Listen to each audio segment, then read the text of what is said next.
పశ్చిమ గోదావరి జిల్లా తణుకు పట్టణంలో అయితే భారీ గోల్డ్ స్కామ్ బిస్కెట్లు ఏదైతే గోల్డ్ బిస్కెట్ల స్కామ్ అయితే ఆలస్యంగా వెలుగు చూసింది ఈ ఘటన. దీనికి సంబంధించే ఇప్పటి వరకు కూడా ఈ గోల్డ్ బిస్కెట్ల స్కామ్ ఏదైతే ఉందో సుమారు 50 మంది వరకు కూడా దీనిలో ఉన్నారని ఇప్పటికే ఇటు ఎవరైతే బాధితులు ఉన్నారో బాధితులందరూ కూడా అంచనా వేసిన పరిస్థితి అయితే ఉంది. దీనికి సంబంధించే ఇటు గోల్డ్ బిస్కెట్ల స్కామ్కి సంబంధించి ఇప్పటి వరకు కూడా 30 కోట్ల రూపాయల వరకు కూడా ఇటు సజ్జాపురం గ్రామానికి చెందిన స్నేహలత అలాగే దుర్గా ప్రసాద్ వీరిద్దరు జంట కలిసి ఇటు తణుకు పట్టణంలో ఉన్న వారిని మోసం చేసినట్లు కూడా తెలుస్తున్న పరిస్థితులు అయితే ఉన్నాయి. దీనికి సంబంధించి వారు ఏదైతే బిస్కెట్ ఉందో బిస్కెట్ సుమారు 10 లక్షల రూపాయలు ఉంటే 10 లక్షల రూపాయల బిస్కెట్ను కూడా 7 లక్షల రూపాయలకే మీకు ఇస్తాము, 7 లక్షల రూపాయలది 9 లక్షలకు అంటే అధిక డబ్బులు వేసి అమ్ముకోవచ్చు, మేము తక్కువ రేటుకి ఇస్తామని చెప్పి ఈ గోల్డ్ బిస్కెట్లను తీసుకొచ్చి ఒక్కొక్కసారి నకిలీ బిస్కెట్లు కూడా ఇచ్చిన పరిస్థితులు అయితే ఉన్నాయి.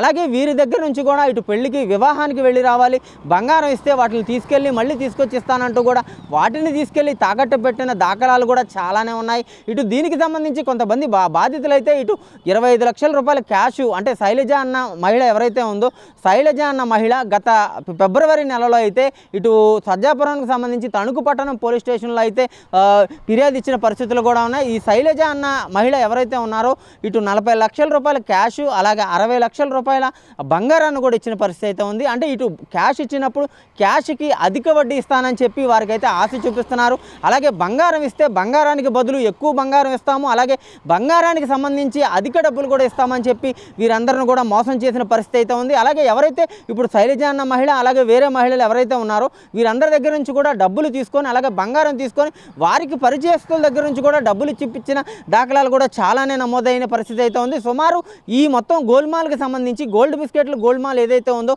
ఇప్పటి వరకు కూడా సుమారు 30 కోట్ల వరకు కూడా ఇటువంటి మోసాలకే పాల్పడ్డారు ఇటు స్నేహలతను దుర్గా ప్రసాద్ కూడా అని ఈ బాధితులందరూ కూడా చెప్పే పరిస్థితులు అయితే ఉన్నాయి. దీనికి సంబంధించి దళిత ప్రజా సంఘానికి సంబంధించి చోళ్ళ రాజేష్ అనే వ్యక్తి అయితే వీరి తరఫున పోరాడుతూ ఇటు ఫిబ్రవరి నెలలో ఎవరైతే స్నేహలత అలాగే దుర్గా ప్రసాద్ ఉన్నారో వీరి మీద కంప్లైంట్ ఇచ్చినప్పుడు ఇప్పటి వరకు కూడా ఎటువంటి ఎఫ్ఐఆర్ నమోదు చేయటం ఇదైతే దీనికి పలు అనుమానాలకైతే తావిస్తుందని చెప్తున్నారు. దీనికి సంబంధించి ఒక డిఎస్పీ స్థాయి అధికారిని వేసి దీని మీద ఎంక్వైరీ జరపాలి, బాధితులందరికీ కూడా న్యాయం చేయాలని చెప్తున్నారు. అలాగే బాధితులు వారికి ఫోన్ చేసినప్పుడు వారు ఫోన్కి రెస్పాండ్ అవ్వకుండా బెదిరింపులకు కూడా పాల్పడుతున్నారని వారందరూ చెప్పే పరిస్థితి అయితే ఉంది.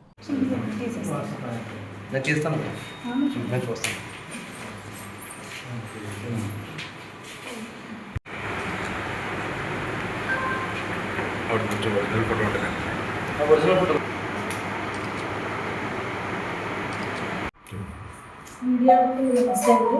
నా పేరు శైలజ అండి. మరి తణుకులో బ్యూటీ పార్లర్ అండి. కొత్త మాస స్నేహలత అని ఆవిడ పార్లర్కి వచ్చి వేరే పార్లర్ ఆవిడ ద్వారా నాకు పరిచయం అయ్యారండి. ఆవిడ ఇలాగ నేను గోల్డ్ బిజినెస్ చేస్తాను, గోల్డ్ బిస్కెట్ల బిజినెస్ చేస్తాను, నాకు అధిక లాభాలు వస్తాయి, మీకు ఈ పార్లర్లో ఏమొస్తుంది, అధిక లాభాలు ఇస్తాను, నేను 15 రోజులకే 10 రోజులకే ఇచ్చేస్తానని చెప్పారండి ఆవిడ. తర్వాత ఈ అబ్బాయికి ఈయన అంజూర్ దుర్గా ప్రసాద్ అండి, వీళ్ళతో వైఫ్ అండ్ హస్బెండ్స్ కాదండి, ఇల్లీగల్ ఎఫ్ఐఆర్ అండి వీళ్ళిద్దరిది. ఈయనదేమో గోల్డ్ షాప్ అండి, ఇది గోల్డ్ షాప్ అయితే ఈయన వీళ్ళిద్దరూ కలిపండి నా దగ్గర 36 కాసులు బంగారం తీసుకున్నారండి, 44 లక్షలు క్యాష్ తీసుకున్నారండి.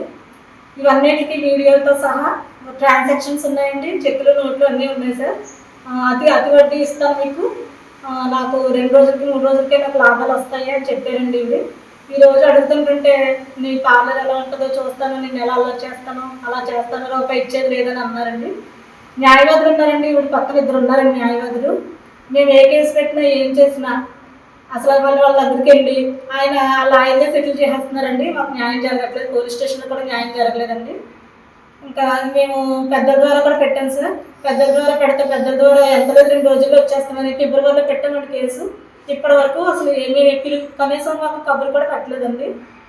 ఇప్పుడు బయట ప్రజలు ఎక్కువైపోతుంది సార్, ఈ అమౌంట్ అంతా మేము బయట తీసుకొచ్చామండి. నా క్యాష్ ఏం లేదండి, బంగారం అంతా మాదేనండి, 36 కాసు నాదే, క్యాష్ మాత్రం బయట వాళ్ళ దగ్గర వాళ్ళ ప్రజలు తట్టుకోలేకపోతున్నామని చెప్తే నీకు రూపాయి ఇచ్చేది లేదు, నువ్వు ఎక్కడ చేసుకోవాలనుకుంటే అక్కడ ఏం చేసుకోవాలంటే అది చేసుకో, నా వైపు నాకు న్యాయవాదులు ఉన్నారు, నాకు లాయర్లు ఉన్నారు, నాకు సపోర్టు, నీకు ఇచ్చేదేదో ఆ లాయర్కి ఇచ్చేస్తే నాకు సరిపోద్ది, అక్కడ న్యాయం జరిగిపోద్ది అనేసి అంటుందండి. ఇప్పుడు నాకు మీరు న్యాయం చేయాలనేసి కోరుతున్నాను. నా పేరు ఉషారమ్య అండి. నేను తణుకులో ప్రైవేట్ స్కూల్లో టీచర్గా వర్క్ చేస్తున్నానండి. నాకు వేరే స్కూల్ టీచర్ ద్వారా నాకు ఈ స్నేహలత అన్న ఆవిడ పరిచయం అయింది సార్. ఫస్ట్ డైరెక్ట్ అవ్వకుండా వేరే మేడంతో ఇలా మనం డబ్బులు ఇస్తే కొంచెం వడ్డీకి ఇచ్చేస్తాను, ఎక్కువ వడ్డీ ఇస్తామని చెప్పింది సార్. సరే అని నేను ఒక 1,50,000 ఇచ్చాను సార్ ఆవిడకి. ఫస్ట్ ఒక 1 మంత్ బాగానే ఇచ్చింది సార్. తర్వాత ఆ 1,50,000 నేను ఇవ్వను అని మొండిగేసింది సార్. తర్వాత నేను ఎక్కువ ప్రెజర్ చేస్తే స్నేహలత అన్నావిడి అని నాకు ఈవిడ పరిచయం చేసిందండి. పరిచయం చేసిన తర్వాత ఈవిడ ఏమందంటే, నేను ఒక 1,00,000కి 40,000 వడ్డీ ఇస్తానంటే, అది అంత వడ్డీ ఎందుకు ఇస్తారని నేను ముందు అడిగానండి. అడిగితే మేము ఇలా గోల్డ్ బిస్కెట్ వ్యాపారం చేస్తామండి, స్మగుల్ గూడ్స్లో గోల్డ్ అది మేము తెచ్చుకుంటూ ఉంటాము. సో ఇది ఏంటంటే ఎవరికి తెలియదండి వ్యాపారం, మాకు గోల్డ్ షాపులు కూడా ఉన్నాయని మమ్మల్ని నమ్మించిందండి. ఫస్ట్ ఏంటంటే మీకు బయట గోల్డ్ 10,000 అయితే మేము గ్రాము 7,000కి ఇచ్చేస్తామన్నారు. ఫస్ట్ మేము నమ్మలేదండి. సరే చూద్దామని మా హస్బెండ్కి చెప్తే ఒక 4 గ్రాముల బంగారంకి 30,000 ఇచ్చాను సార్. వెంటనే 4 గ్రామ్స్ ఈవినింగ్కి తీసుకొచ్చి ఇచ్చింది. తర్వాత మేము అది చెక్ చేయించుకొని ప్యూర్ అని ఉంది. తర్వాత ఒక 8 గ్రామ్స్ ఇచ్చాం. అంటే ఈ ఫ్రెండ్స్ ద్వారా ఇచ్చేవారు సరేనా. ఆ తర్వాత అలా ఫస్ట్ పూజలని అలా వరలక్ష్మి వ్రతం అని పూజని నమ్మించింది సార్. నమ్మించిన తర్వాత నేను లేనప్పుడు మా అత్తగారి వాళ్ళతో పరిచయం పెంచుకోవడం, ఆమె మా ఈస్ట్ గోదావరి అత్తయ్య అంటే ఆవిడ ఊరు తీసుకెళ్ళి ఆవిడ దగ్గర డబ్బులు తీసుకోవడం, మళ్ళీ ఆవిడ నుంచి మా బావగారిని అలా మొత్తం మా ఫ్యామిలీ అందరూ ట్రాప్ చేసిందండి. ట్రాప్ చేసి ఫస్ట్లో గోల్డ్ బాగానే ఇచ్చేసిందండి. తర్వాత ఏంటంటే మేము ఇలా బుక్ చేయాలి 15 రోజులకు ఒకసారి అంటే ఫస్ట్ మేము కూడా నమ్మలేదు సార్. మా బావగారు కూడా అలా గోల్డ్ అలా ఎవరు, ఆయన కొంచెం గోల్డ్ బిజినెస్ ఐడియా ఉందండి. ఫస్ట్ ఇలా బిస్కెట్లో చూపించేదండి, ఇవ్వండి ప్యూర్ బిస్కెట్లు, మీరు ఎప్పుడు చూసి ఉంటారంటే ఇది ఎవరికి తెలియకూడదు, దట్ ఇది కొంచెం సీక్రెట్గా ఉంచాలని చెప్పిందండి. మీకు ముక్కల్లా కావాలంటే ముక్కల్లా ఇలా కట్ చేసి ఇస్తాము, లేకపోతే మీకు ఆభరణాలు కావాలంటే ఆభరణాలు మేకింగ్ ఛార్జెస్ ఉంటారు, నాకు అది ఓన్గా షాప్ అని చెప్పిందండి. సరే అండి. ఫస్ట్ మా బావగారు కూడా ఒక 5 గ్రాములు ఒక 5 గ్లాసులు 6 గ్లాసులు అలా తీసుకునేవారండి. ఆ తర్వాత ఇప్పుడు తర్వాత ఫస్ట్ 10 రోజులు కాస్త ఒక నెల అయిందండి, నెల కాస్త 2 నెలలు అయిందండి, 2 నెలలు 3 నెలల తర్వాత ఫస్ట్ 5 గ్లాసులు 6 గ్లాసులు తీసుకునే వాళ్ళు. ఈసారి బిస్కెట్ అంటే అప్పట్లో బిస్కెట్ ఒక 6 మంత్స్ బ్యాక్ 10 లక్షలు ఉందండి. నేను 8 లక్షలకి మీకు బిస్కెట్ ఇచ్చేస్తాను, ఆవిడే ఐడియా ఇచ్చిందండి. వేరే వాళ్ళ దగ్గర మీరు నాకు 7 లక్షలు ఇవ్వండి, మీరు 1,00,000 రూపాయలు మీరు ఉంచుకోండి, రిమైనింగ్ 1,00,000 మీరు మార్జిన్ వేసుకొని మీకు నాకే ఉండాలని చెప్పిందని. నేనేం చేశాను, ఫ్రెండ్స్ ద్వారా 2 లక్షలు 3 లక్షలు తీసుకున్నాము, పట్టుకెళ్ళి 1,00,000 ఇచ్చారని. ఇప్పుడు ఈవిడ డైరెక్ట్ ఆ ఫ్రెండ్స్కే ఫోన్ చేసి ఆయన మా దగ్గర ఎంత డబ్బులు ఎక్కువ తీసుకున్నాడు, మీరు వెళ్ళి ఆయన్ని అడగంటే నాకు ఇవ్వలేదు అన్నట్టు అబద్ధాలు మొదలుపెట్టిందండి. మేమేంటంటే పోలీసు దగ్గరికి వెళ్ళి కేసు పెడితే వాళ్ళు ఏమంటారంటే మీ దగ్గర ఆధారాలు అంటే ఇది ఈ బిజినెస్ కదండి, మీరు ఆధారాలు గట్టా ఉండకూడదండి, ఏంటి నమ్మకంతో జరిగే బిజినెస్ అండి. మా ఇంటికి వచ్చి గోల్డ్ అది తీసుకునేదండి. నార్మల్ ఏంటంటే ఇంట్లో అన్ని గోల్డ్ మనం రోజు వేసుకోం కదండి, ఈవిడ ఇంట్లో పాత గోల్డ్ అయితే ఇవ్వండి, నేను బ్యాంక్లో పెట్టేస్తాను, పెట్టేసి వెంటనే 4 రోజుల తర్వాత 1,00,000కి 10,000 వేసి మీకు ఇచ్చేస్తాను అనేసి గోల్డ్ తీసుకుంటాం. అలా 4 రోజులు 5 రోజులకి 10,000 వడ్డీ వేసి ఇచ్చేసేస్తారు. ఇదేదో బాగుందని మేమే పోలే ఇంట్లో బంగారం డబ్బులు అని వస్తే మేము అలా ఇచ్చేవాళ్ళం సార్. అలా ఇచ్చి ఫస్ట్ 2-3 సార్లు ఇచ్చిందండి, కరెక్ట్గా 2-3 టైమ్స్ ఇచ్చిన తర్వాత ఇవ్వడం మానేసిందండి. ఇప్పుడు ఇవ్వమంటే ఎవరితో చెప్పుకుంటా చెప్పు, ఏం చేస్తా చేసుకో, లేకపోతే ఒకసారి దొంగ నోట్లు కూడా ఇచ్చింది సార్. ఏంటివి మళ్ళీ ఒక 50,000 కట్టించిన దాంట్లో 5-6 నోట్లు కూడా ఎగిరిపోయాయి, దాంట్లో 5-6 నోట్లు లేకుండా అలా చేసేసారు. ఏంటి ఇది ఇలా చేస్తుంది అనేసి అంటే, లేదంటే మేము బల్క్లో తెచ్చుకుంటాం కదా డబ్బులు, ఈ డబ్బులు ఇలా తెచ్చుకోవడం వల్ల ఏంటంటే 2-3 మిస్ అవుతూ ఉంటాయి అని అన్నారు. ఈసారి ఏమందంటే, మీరు నాకు ఒక 5 లక్షలు తీసుకురా, 5 లక్షలకి 3 లక్షలు మీకు వడ్డీ ఇచ్చేస్తాను అందండి. 5 లక్షలు 3 లక్షల వడ్డీ ఏంటంటే, లేదు ఇస్తాను చూడు, మాకు చాలా వ్యాపారం ఇప్పుడు బెట్టింగ్ టైం అది అలా అని చెప్పిందండి.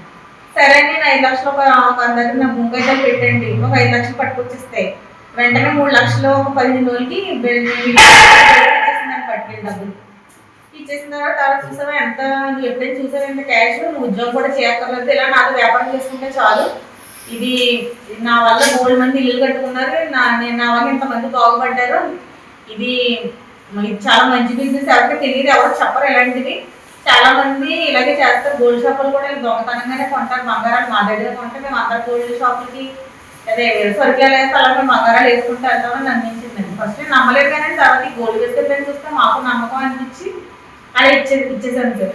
ఇచ్చేసిన తర్వాత కొన్ని రోజులకి నేను స్కూల్లో వర్క్ చేస్తాను సార్, మామూలు చేతిని వేసుకున్న గాజులు మా అమ్మాయి మెచ్యూర్ అయింది, నాకు పెట్టింది ఇప్పుడు కరెక్ట్గా సంక్రాంతి చేసిన కోడి పందాలు రాజమండ్రిలో ఒక బ్యాచ్ ఉంది, వాళ్ళు మాకు 1,00,000కి 4 లక్షలు ఇచ్చేస్తాను అంటే నాకు అర్జెంటుగా కావాలని.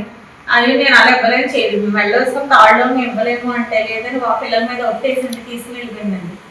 10 రోజులు ఇచ్చేస్తాను అందండి. ఆ వాయిస్ రికార్డ్ కూడా నా దగ్గర ఉంది సార్.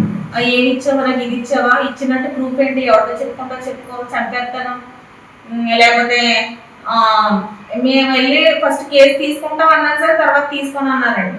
30 కాసులు బంగారం ఏంటంటే 2 కాసులు బంగారం అండి, 20 లక్షల డబ్బులకి 4 లక్షలు రాస్తా అన్నారండి. మాకు అలా వద్దండి, మేము అబద్ధాలు ఆడలేదు, మదనించండి, మా దగ్గర ఫోటోస్ సహా ఉన్నాయండి అంటే ఇంకా ఆయన తీసుకొని అన్నట్టు మాట్లాడారండి.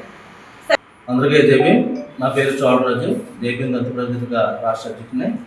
ఇక్కడ నా పక్కన ఉన్న బాధితులు ఒక ఆమె టీచరు, ఒక ఆమె బ్యూటీ పార్లర్ నడుపుకుంటూ గడుపుతుంది. వీళ్ళకి కొత్త మాసు స్నేహలత, అంజూరు దుర్గాప్రసాద్ వాళ్ళు ఒక జంట, ఇద్దరు పరిచయం అయ్యి ఇలా బ్యూటీ పార్లర్లో మీకు లాభం ఏమవుతుంది, మీ ఉద్యోగాల్లో లాభం ఏమవుతుంది, బంగారు బిస్కెట్లు వ్యాపారం, అలాగే బంగారు వస్తువులతో వ్యాపారం చేస్తే మీరు పెట్టుబడి పెడితే అధిక లాభాలు వస్తాయి. మేమే చిన్న మనుషులు కాదు, మాకు పెద్ద పెద్ద అందులో ఉన్నారు. అలాగే తణుకు రమ అనే మా స్నేహితులత తల్లి, ఆవిడ ఎంఆర్ఓ ఆఫీస్లో జాబు.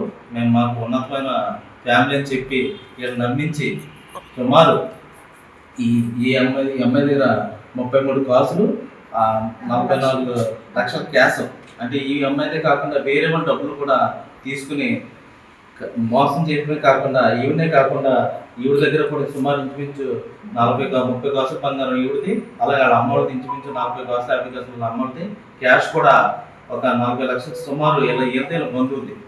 అలాగా మొత్తం బాధితులు అందరూ ఇంచుమించు సుమారు 20 నుంచి 25 మంది బాధితులు దాకా ఉన్నారు. ఒక్కొక్కరు వెలుగులో వస్తున్నారు. ఈవేళ నా దగ్గర నా సమక్షం ఇంచుమించు ఒక 7 బాధితులు ఉన్నారు.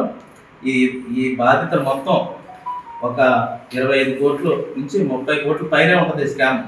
ఇంచుమించు ఖచ్చితంగా మంత్లీ జూనియర్ మంత్లీ ఇక్కడ ఈ బాధితులు సుమారు ఫిబ్రవరి నెలలో పోలీసు వారిని ఆశ్రయించి మాకు ఇంత అన్యాయం జరిగిందని కంప్లైంట్ పెడితే పోలీసులు కూడా ఇంతవరకు కూడా ఎఫ్ఐఆర్ వేయలేదు.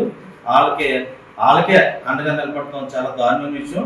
ఆవిడ అంతేకాకుండా వీళ్ళు ఎంతో గౌరవంగా బతుకుతున్న వీళ్ళని ఏదైనా కంప్లైంట్ పెడితే అక్రమ సంబంధాలు అడ్డగడతామని, లేదా మార్కింగ్ ఫోటోలు పెడతామని చెప్పి వీళ్ళు వేధిస్తూ, లేకపోతే నాకు ఆ బ్యాచ్లు ఈ బ్యాచ్లు ఉన్నారని చంపేస్తానని బెదిరించడం రకరకాల ప్రయత్నాలు చేస్తున్నారు. ఖచ్చితంగా ఇక్కడ ఎవరో బాధితులకి అండగా లేక మమ్మల్ని దత్తప్రజని ఆశ్రయించడం జరిగింది. ఖచ్చితంగా బాధితుల తరపుని మేము పోరాడతామని, అలాగే నేను ఉన్నానని తెలిసి ఏదైతే స్నేహితులత ఉందో నిన్న ఒక ఆడియో రిలీజ్ చేసింది. ఆడెవడో మాలోడో మాకు కూడా ఎక్కడో వచ్చేస్తే నేను ఆడికి జడిసేది ఏం లేదు, నా వెనకాల నాకు పెద్ద బ్యాక్గ్రౌండ్ ఉంది, నేను ఆడి మీద ఎలా కేసు పెట్టాలో నాకు తెలుసని చెప్పి నాకు కూడా వార్నింగ్ ఎట్టి, నా కులాన్ని ఎట్టి వార్నింగ్ ఇస్తుంది. ఆ ఆధారాలు కూడా నాకు ఉన్నాయి. ఖచ్చితంగా పోలీసులకు ఎప్పుడైతే నేను కొత్తగా కంప్లైంట్ ఇచ్చేది ఏం లేదు, ఫిబ్రవరిలోనే కంప్లైంట్ ఇచ్చారు. దాని మీద డిఎస్పీ స్థాయి అధికారులు విచారణ చేయాలి. ఖచ్చితంగా 10 రోజుల్లో దీని మీద పరిష్కారం లేకపోతే తణుకులో బాధితులు అందరితోనూ కూడా టెంట్ వేసి ఆమరణ నిరాహార దీక్ష కూర్చునే విధంగా మేము అందరం ఉంటామని తెలియజేసుకుంటూ జై భీమ్ చోళరాజు.